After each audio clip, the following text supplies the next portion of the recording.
எவ்வளவு பெரிய ஆளு, எவ்வளவு பெரிய சம்பளம், எதுல இருந்த ஆளு இது வருதுன்னா அது ஒரு உள்நோக்கம் இருக்கு. அதுல அப்படி நம்ம ஜெயிக்கலாம், அந்த மக்களுக்கு நம்ம நல்லது செய்யணும். நான் உண்மையை சொல்றேம்மா, எங்க புள்ள இந்த ஊராட்சி மன்ற தலைவர் இருக்கிறாங்க பாரு, அதுக்கு 3 ஈடு நின்னுச்சு. வானல் சின்னம், உருளை சின்னம்.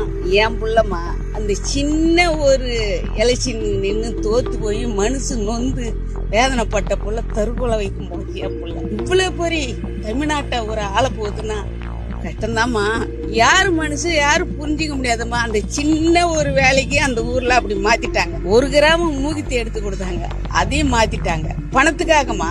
அது போல இங்க என்ன செய்யறாங்கன்னு நம்ம கண்டோம்மா. யாரு மனுஷனை கருத்து யாரையும் நம்ப முடியாது. ஆனா நிச்சயமா விஜய் வருவா. அவரு தோத்தாலும் ஜெயிச்சாலும் அவர் பின்னாடி நிக்கிறதுக்கு நாங்க தயார். எனக்கு 2 பிள்ளைக்குதுமா, என் புள்ளிவிலேயே விட்டு நான் ஓட்டு கேட்க வைப்பேன். இது நிச்சயமா.